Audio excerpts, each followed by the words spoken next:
Hi, I'm John with Probo Medical, and we're going to save a custom transducer preset for your GE LOGIQ E9.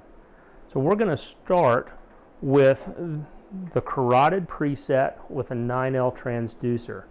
So we can go ahead and reset the transducer,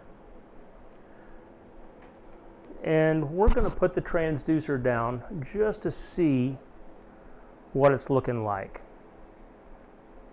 Okay, so right now we're missing some penetration in the far field, and it looks like the focus is a little low. So what I'm going to do, the first thing, is adjust our frequencies. So it defaults to 9 megahertz. I'm going to turn that down to 8.4, and right off the bat, that really helps with that far field penetration so that we can see those vessels much better. And then I'm going to tab that focal zone up a click.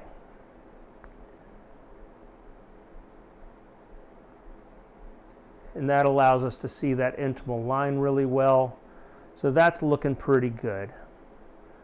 So I like that. So this is a good starting point for my preset. So we're going to go ahead and save what we've done so far.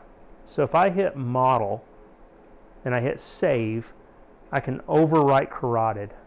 Okay, so now if I hit model carotid, it'll reset the transducer, and you're going to see that it saved those settings that we just set. So now we're going to turn on our color. Okay, one thing I don't like about the color right off the bat is that the box is a little too big. So something I want you to take note of is at the very bottom left of our screen, you're going to see that there's a map that tells you what the buttons around the trackball do. And you're going to see the button just above the trackball is size and position. So position is lit up green, so when I move the trackball, it moves my color box around.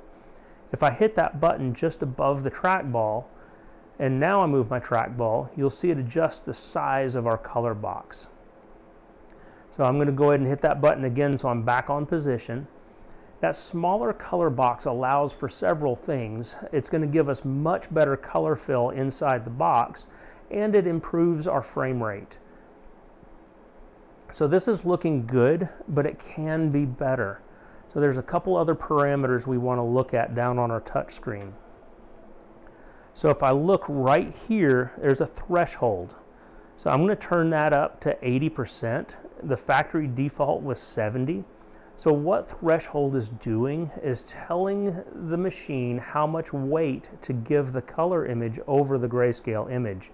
So if you run it up to 100%, now it's going to display all of the color, and it will overwrite everything. It'll overwrite your calcifications, it'll bleed over the vessel walls.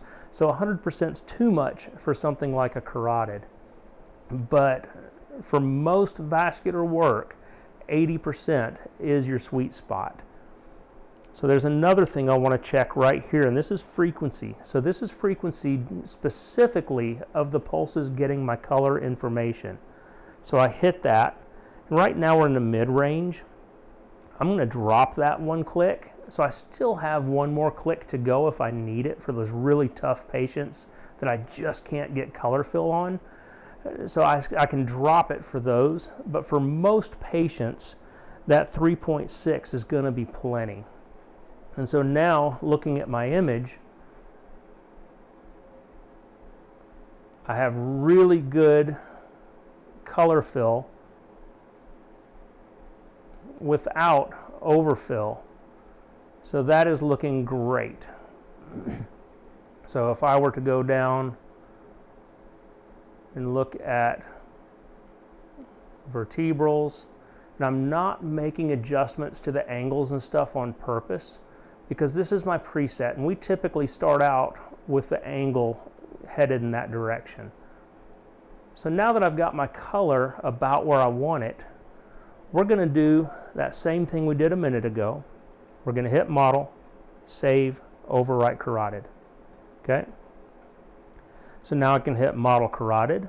That's going to reset our transducer. And so looking at this, my grayscale parameters are where I set them. I turn on my color, and now my color parameters are also where I set them. So now we're going to check out our pulsed wave.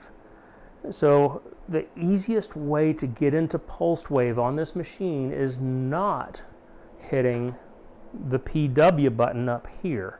It's going to be hitting this button right here. Because if you look at that map at the bottom left of my screen, you're going to see it says mode cursor. So I hit that mode cursor button, and that puts my cursor on there to get ready for my pulsed wave. And now if you look back at that map, it's changed a little bit. You're going to see the button to the right of the transducer now says pulsed wave. So I can hit that button to the right of the transducer, and there we go. So there's a couple things that I see that I don't like on this. Okay, so first of all, the wall filter is set a little too high. I'm not seeing enough against the baseline. So wall filter is right here, and I'm going to turn that down about 3 clicks, and that's going to improve my visualization of stuff right next to the baseline. Another thing I want to look at is my frequency. This is the frequency getting our pulsed wave information. So I hit that, and once again I'm going to take it down to 3.6. So that's going to give the pulses getting our pulsed wave information a little more gas. So they'll be able to get into those deeper structures and return to the machine with a good solid signal. On those tougher patients, by all means drop that down to the bottom. There's a few other things that dropping that frequency gives us as a benefit, and I'll get into those here in a minute. So if you look at that little map up on your screen, you'll find that this button here is my update button.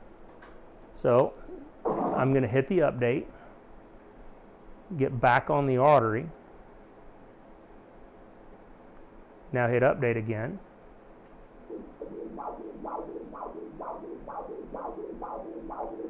And it appears that my wall filter is still a little higher than I would like.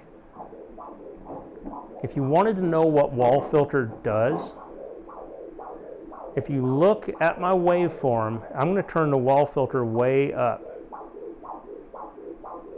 See how there is nothing close to the baseline now? I'm going to start turning it down.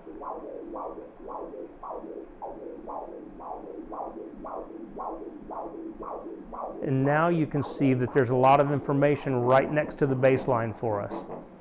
So I am satisfied with this as my preset. So I'll hit Model, Save, Overwrite Carotid. Okay, and now I'm going to hit Model and Carotid. And that's going to reset my transducer. There we go. I turn on my color. My color looks good. I turn on my pulsed wave. Everything is right where I set it. Okay. So one of the other benefits of adjusting your frequency of the pulsed wave. So I'm going to take my frequency and I'm going to run it all the way up to 5 megahertz. Okay. And now we're going to come back over here, and I'm going to lower my baseline and increase my scale as high as it's going to go. Okay, so right now my scale is set, the highest it's going to read is 700 centimeters per second, and that's with my scale bumped all the way up. So if I adjust my frequency down to the lowest frequency available and come back here touching nothing else but scale and start running my scale up, you'll see now I can measure 1,000 centimeters per second.